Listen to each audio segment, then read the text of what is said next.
Magandang araw po sa ating lahat, mga kapatid na riders, at ganoon din po sa ating mga kababayan na maaaring manood nitong ating video.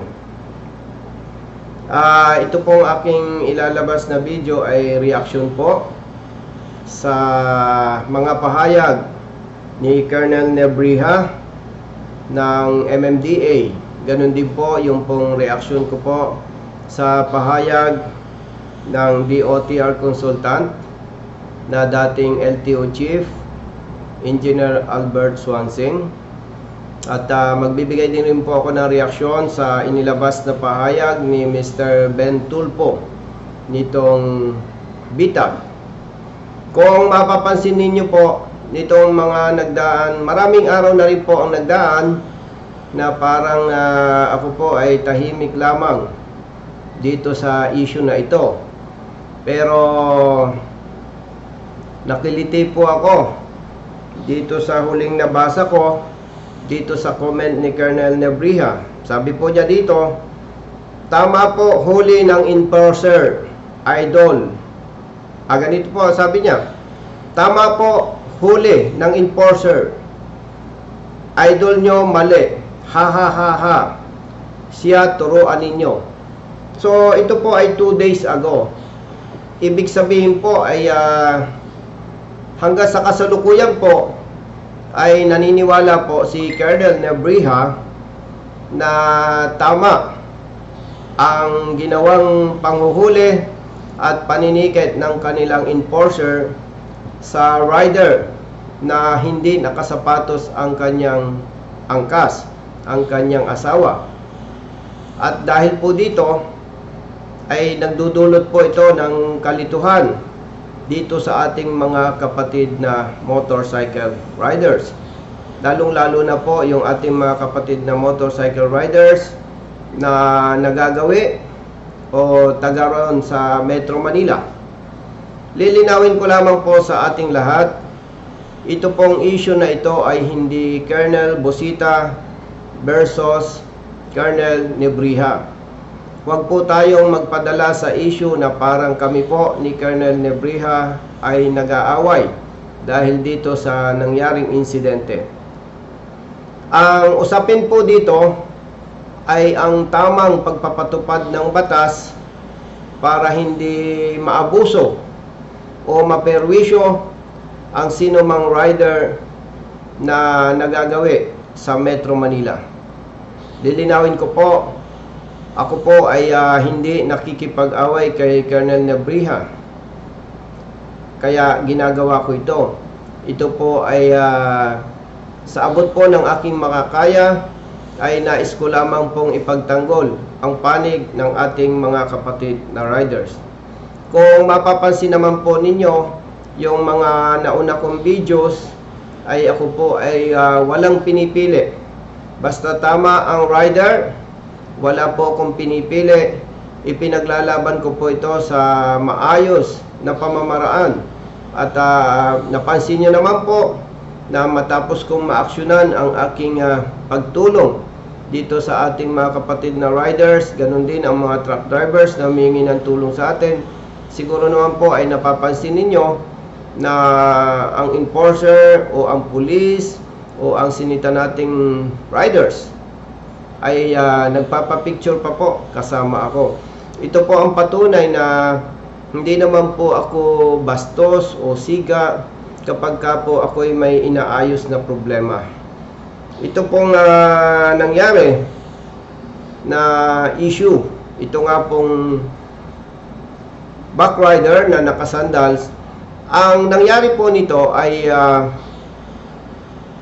tumawag sa akin itong rider. Ganon din po ang kanyang asawa. At sinabi po nila na natikitan ang rider dahil nga ang kanyang backrider, ang kanyang asawa ay hindi nakasapatos. At syempre po, alam naman po nating lahat na ako po ay may advokasya, at kapag tama po ang rider o ang driver at mali ang enforcer o ang police, ipinagtatanggol po natin ang rider. At hindi po ako, wala po akong karanasan na binaraso o ano paman kapag ka mali ang rider o ang driver. Yun lamang po ang pwede kong ipagmalaki, na hindi po ako pumapadrino sa mali. So yun na nga po, humingi po ng tulong sa akin ng mag-asawang riders, at base naman sa batas ay hindi po dapat hinuhuli ang backrider o ang rider kapag ang kanyang backrider ay naka-tsinelas o hindi nakasapatos. Gusto ko lamang pong idagdag sa paglilinaw sa inyo na hindi po ang ibig sabihin na ipinagtatanggol ko ang mag-asawang riders. Hindi po ang ibig sabihin nito ay hindi ako sang-ayon na okay lang na nakatsinelas ang ating backrider.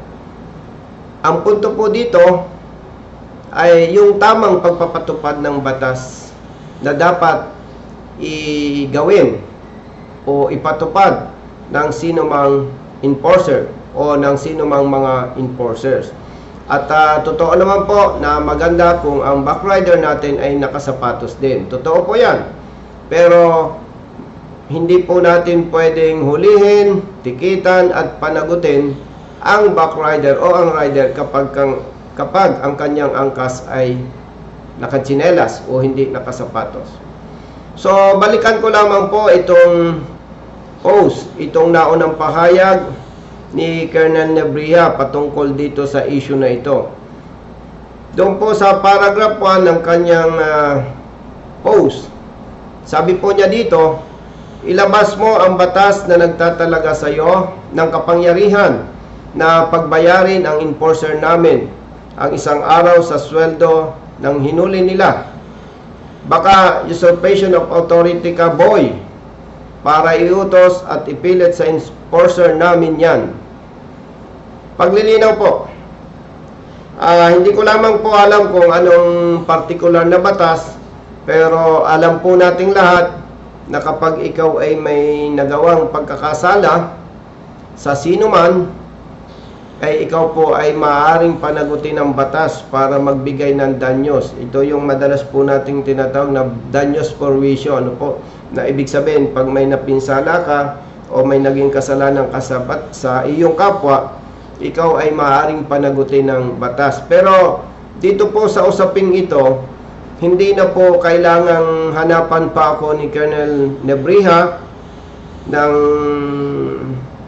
batas na nagsasabi na ako ay binibigyan ng kapangyarihan, sapagkat hindi ko naman po inutusan o hindi ko pinilit ang kanilang enforcer. Malinaw na malinaw po sa video, kaharap po ang iba pang mga traffic enforcers ng MMDA, hindi ko po inutusan at lalong hindi ko po pinilit ang kanilang enforcer para bayaran itong mag-asawang riders. Malinaw po doon, iminungkahi ko na dapat ay bayaran niya itong isang araw nitong backrider dahil sa kanya pong maling panguhuli. At kaharap din po ang iba pang mga MMDA enforcers, at makikinig po natin sa video na inaamin po nila, hindi nila hinuhuli ang mga riders na may angkas na hindi nakasapatos. Malinaw na malinaw po yun. At doon po sa usurpation of authority, kung yun po ang paniniwala ni Colonel Nebria, meron naman pong legal team ang MMDA. Siguro po para mas maging malinaw ito sa ating lahat, at kung pinaniniwalaan po niya na ako ay may nalabag itong sinasabing usurpation of authority, totoo po na napakaganda na ako po ay sampahan niya ng kaso para ang korte ang magsasabi po kung ako po ay nagkasala sa batas. Ito nga pong tinatawag na usurpation of authority. Dito po sa ikalawang paragraph nitong post ni Colonel Nebria, basahin ko po, kung may problema ka sa huli namin bilang dating pulis at miyembro ng HPG, alam mo dapat sa adjudication nire-resolve yan at wala kang karapatan pakialaman huli ng enforcer namin. Kung ako po ang tinutukoy niya, kung may problema sa huli ng kanilang enforcer, definitely wala po akong problema dahil hindi po ako sangkot dito. Ang may problema po ay itong mag-asawang riders. Kaya nga po nang tumawag sa akin ay agad-agad ko itong inaksyonan. So wala po akong problema dito sa huli ng MMDA. Wala po akong problema. At sabi po niya dito, wala daw akong karapatang pakialaman ang huli ng enforcer nila. Tama po yun.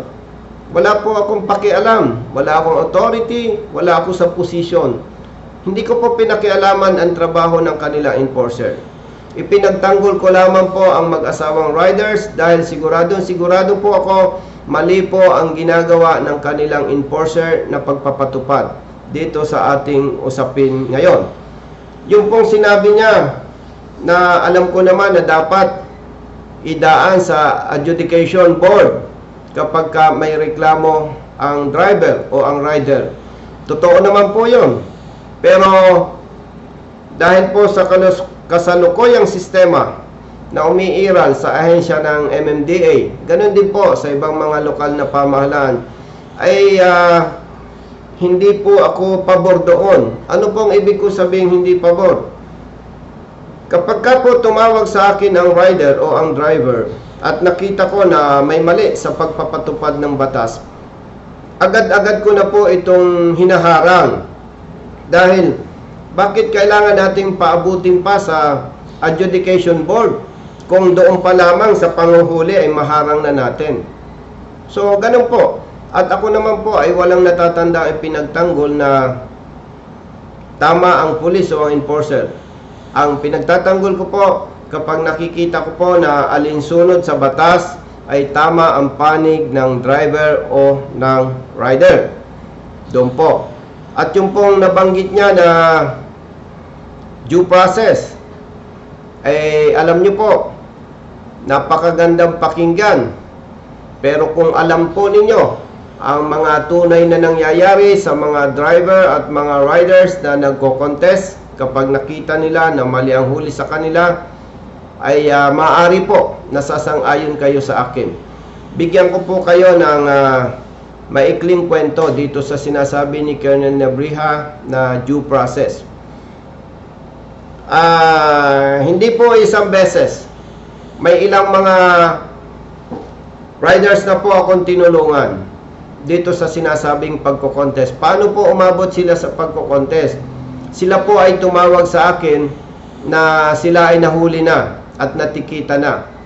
So, ang mangyayari na lamang po, papayuhan ko sila kung ano ang dapat gawin. So, may ilang mga riders na po akong natulungan. Ganito po ang masama at hindi magandang dinadanas ng mga ito. Ilang araw po silang magpabalik-balik sa adjudication board para sa kanilang contest. Karaniwan po dyan 3 days, 4 days or higit pa kung minsan. So ito po mga ito ay siyempre yung araw na pabalik-balik sila sa MMDA office, sila po ay of course absent sa trabaho, walang kita. At siyempre maliban sa absent sa trabaho ay sila po ay magagastusan sa kanilang transportation. At karaniwan po sa mga ordinaryong manggagawa ay mga no work, no pay. Ibig sabihin, no work, no pay. Pag absent, walang kita, walang sweldo. So kung sila po ay 3 days or 4 days nagpabalik-balik sa adjudication board ng MMDA at malaki ang kanilang nagastos, malaki ang perang nawala sa kanila na dapat ay gastusin na sa pamilya. Yes, totoo po. Napakapatas naman po ng adjudication board ng MMDA, itong kanilang mga lawyers. At yung po ang sinasabi ko ay base sa aming karanasan dito sa aking mga tinutulungan. Kapag ka po nila nakita na may merit ang panig ng driver o ng rider, ito naman po ay nare-resolba in favor of the rider or in favor of the driver. Ito lamang po ang problema. Matapos po na may panalo ng rider o ng driver ang kanilang contest, wala po silang natatanggap na danyos. Wala po. Sa madaling salita, kansilado lamang ang huli sa kanila. Yung gastos na nawala sa kanila, ay sorry na lang yon. Sorry na lang po yon. At ang masakit pa po dito, base po dito sa aming mga karanasan, ano po, hindi ko naman sinasabing lahat.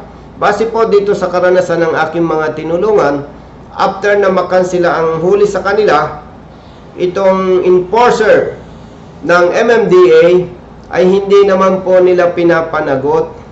Parang okay lang, wala lang.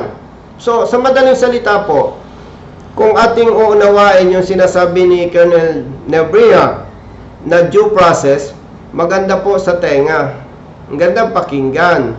Pero kung susuriin po nating mabuti, kung ikaw po ay rider o driver na biktima ng maling panghuhuli ng kanila enforcer, kung iyo pong gagamitin ang iyong talino, at ito naman ay ginagawa ng marami, kahit alam nilang mali ang huli, masakit sa kanilang kalooban, pikit mata, binabayaran na lamang po nila dahil talagang totoo po, mas malaki ang mawawala sa kanila dahil dito sa sinasabi ni Colonel Nebria na due process.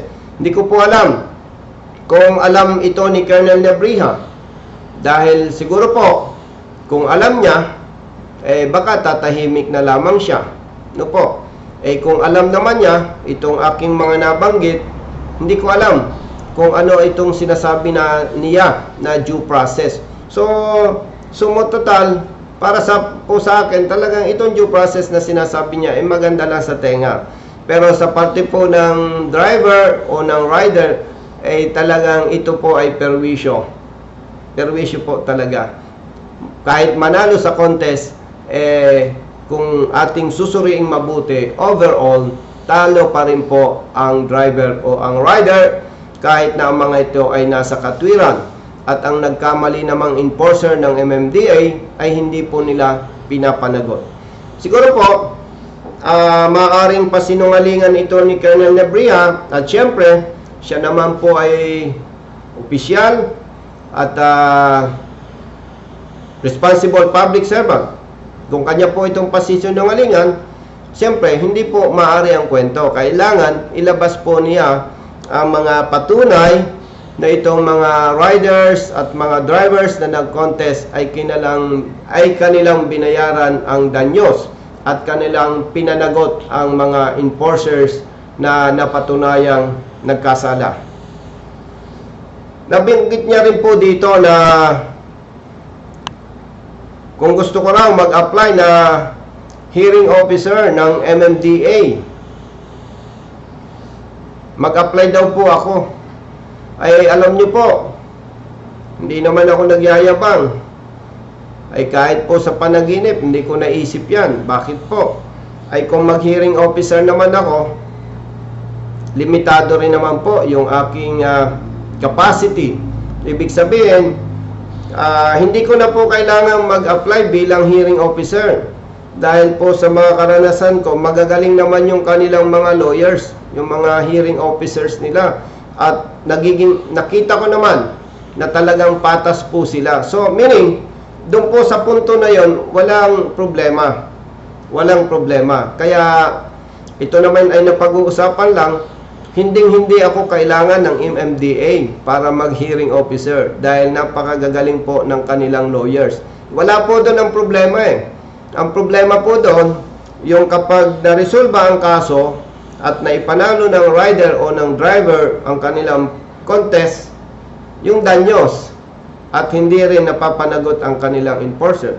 So, based on this, talagang hindi po kailangan na mag-apply ako bilang hearing officer sa MMDA na katulad ng sinasabi ni Colonel Nebria. Dagdag ko pa dito, halimbawa, at ito naman po ay usap-usapan lang, kung ako ay bibigyan ng posisyon ng MMDA, hindi ko rin naman po tatanggapin. Bakit po? Kapag tinanggap ko po ito, matatali ako sa MMDA at kaawa-awa naman po yung ibang mga motorista sa iba't ibang lugar ng ating bansa na nangangailangan ng aking tulong. For the information of everyone, ako po ay nakakatanggap ng calls minu-minuto, araw-araw, 24/7. Ang totoo po niyan, mas marami po ang hindi ko po natutugunan at mas marami po ang hindi ko natutulungan.